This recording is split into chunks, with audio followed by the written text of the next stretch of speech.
आत्या येऊ? हो ये ना.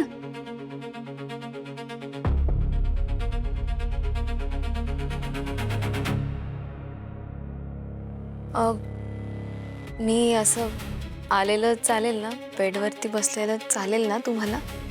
हो चालेल ना. आणि एवढं परमिशन घेऊन का वागतेस? नाही असं काही नाही, सहजच आपला.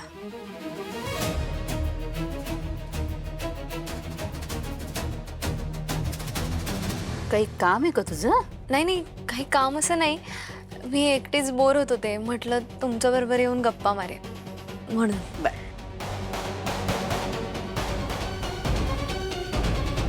तुम्ही काय करताय? साड्या इस्त्रीला द्यायच्यात ना, त्या काढून ठेवते. इस्त्रीला आपण साड्या बाहेर देतो? हो. बापरे, मला वाटलं नव्हतं आपण असं बाहेर वगैरे इस्त्री करायला कपडे देत असं.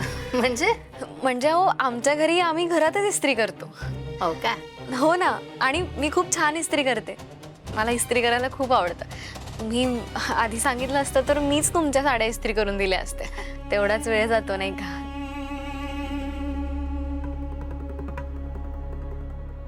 एवढी हौस तर काय हरकत हिला द्यायला काम. तसं हे दिवसभर काय काम असतं. ते म्हणतात ना, रिकामं डोकं शैतान का घर, त्यापेक्षा एखादं काम केलेलं बरं. निदान त्या सुभद्रावर बसून उगाच गप्पा तरी मारणार नाही. मला माहित नव्हतं तुला एवढी आवड आहे. तू कर इस्त्री साड्यानं. खरंच? हां ठीक आहे. हो, तुम्ही काळजी करू नका.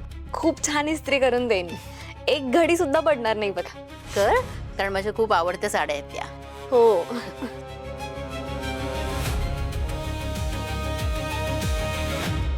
वा प्रीती, पहिली पायरी तर कसली इझिली पार केली आहेस तू.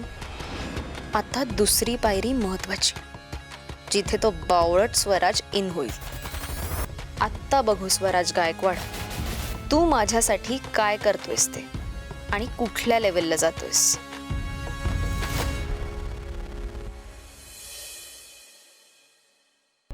काय ग?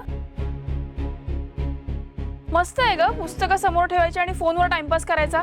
ताई मी ते ना नाही नाही, मला एक्सप्लेनेशन देऊच नको तू. तुला टेन्शन वगैरे येत नाही का? परीक्षा तोंडावर आली आहे ना, अभ्यास कर ना. काय यार, जगात काय फक्त मी एकटीच जिवंत राहिले का? सगळे माझ्याच मागे लागले. कॉलेजमध्ये सर, इकडे आई, आता ताई. मी आता सगळ्यांना दाखवतेच. असा अभ्यास करेन की परत कोणी मला अभ्यास कर असं म्हणणारच नाही. त्यामुळे टॉपलाच जाते जगाच्या. बघच तुम्ही आता. काय अभ्यास करा. कधी चाललंय आपलं?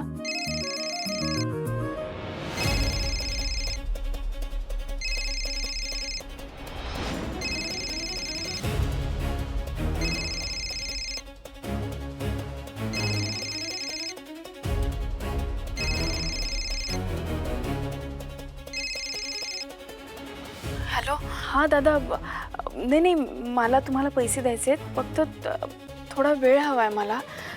मी देते तुमचे पैसे. काय गरीब गायगत बोलतेस का? हे चांगलं आहे की तुझं. म्हणजे माझ्याशी बोलताना मऊ मऊ बोलायचं, मग न मलाच मारायला गुंड पाठवायचं.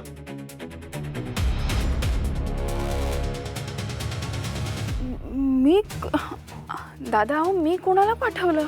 त्या बॉडीगार्डला, त्या दीपला पाठवलंस ना मला मारायला. दादा नाही नाही, अहो हे बघा, तुमचा काहीतरी गैरसमज होतोय. मी तुझी सगळी नाटकं कळतात मला. तो दीप माझ्या ऑफिस मध्ये येऊन माझी कॉलर पकडून मला धमकावून गेलाय. काय सांगताय दादा? हो, तू एक काम कर, तू रिक्षाने घरी जा आणि मी बघतो यांचं काय करायचं. दादा हे बघा, मला खरंच माहित नव्हतं तो असं काहीतरी करेल. मी खरंच त्याला पाठवलं नाही. हे बघा, त्याच्या वतीने हवं तर मी तुमची माफी मागते, पण मला थोडा वेळ द्या. मी तुमचे पैसे लवकरात लवकर देईन. बंद कर तुझी नाटकं. गरीब म्हणून मदत केली तर तुम्ही माझ्या जीवावर उठला. तुला माहित नाहीये मी कोण आहे ते. सापानं फणावर काढला तर तिथल्या तिथं ठेचतो मी. हाऊस म्हणून पाळत नाही बसत. आता फायनल ऐक, मला माझ्या हप्त्याचे पैसे माझ्या हातात पाहिजेत. ते पण उद्याच्या उद्या. दादा ऐका ना, असं नका करू. हे बघा, मला तुमचे पैसे 200% द्यायचेच आहेत, तेही लवकरात लवकर. पण तुम्ही हे असं नका ना करू. 50,000 रुपये मी उद्याच्या उद्या कसं देईन? प्लीज, मी खरंच माफी मागते तुमची. परत असं नाही होणार. प्लीज प्लीज मला थोडा वेळ द्या ना. मी कसं कुठून आणणार पैसे? माझं ऐकून घ्या ना. हा विचार तुझ्या गुंडाला पाठवायच्या आधी करायला पाहिजे होतास ना. ज्योती सावेकर, तुला उद्यापर्यंतची मुदत दिली आहे ना, हे तुझं नशीब समज. मला जर उद्या माझे पैसे मिळाले नाहीत तर ते कसे वसूल करायचे हे मला चांगलंच माहिती आहे. कळलं का? हॅलो दादा. हॅलो.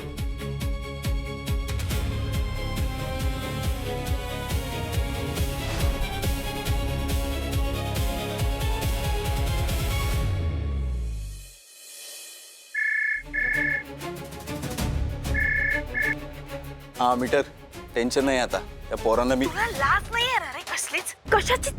कशाचीच लाज नाही ना वाटत तुला? आपण काय बोलतो, काय वागतो, याचा समोरच्यावर काय परिणाम होईल हे काही डोक्यात नसतं का तुझ्या? एक मिनिट. काय झालं? तुला काय गरज होती त्या प्रभुदादाकडे जायची? अगं ती पोरं प्रभूचीच होती. तुला कळते तू काय घोळ घालून ठेवलास? एक मिनिट. त्यांनी परत काय केलं मला सांग तू. आत्ताच्या आता हेच करतोस तू. तुला कळत नाहीये तू किती मोठा गोंधळ घालून ठेवलायस. त्यांचा मला फोन आला होता. तू धमकी दिलीस त्यांना? हा, लाज नाही वाटत? अरे पण त्यांनी तुला का फोन केला? त्याचा काय संबंध आहे? कारण मी उधारीवर पैसे घेतलेत त्यांच्याकडनं. काय? आणि ते मी टप्प्याटप्प्याने देणारच होते. पण तू हा जो गोंधळ घालून ठेवलास ना, त्यांनी मला धमकी दिली आहे की उद्याच्या उद्या जर 50,000 रुपये नाही दिलेस तर मी माझ्या पद्धतीने ते पैसे वसूल करेन. ज्योतीने प्रभूकडनं उसने पैसे घेतलेत. सांग तर काय करायचं? मी कुठून आणायचे पैसे एवढे? एक मिनिट मीटर थांब. तू टेन्शन नको घेऊ. हे बघ, मी प्रॉब्लेम केलाय ना, मग मीच तो सॉल्व्ह करतो. ठीक आहे? तू हे बघ, मी पाया पडते तुझ्या. तू आधीच खूप मोठा घोळ घातलायस. आता परत माझी मदत करायला येऊ नकोस प्लीज. हे बघ, तुला नाही. हॅलो.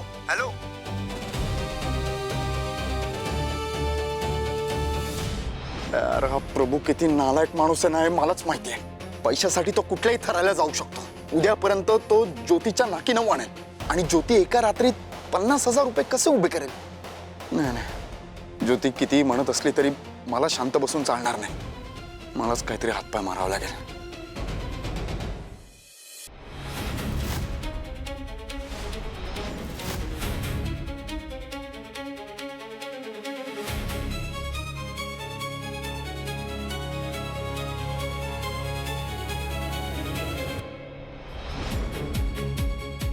स्वराज दादाला नंतर सांगेन मी पैसे घेतलेत म्हणून.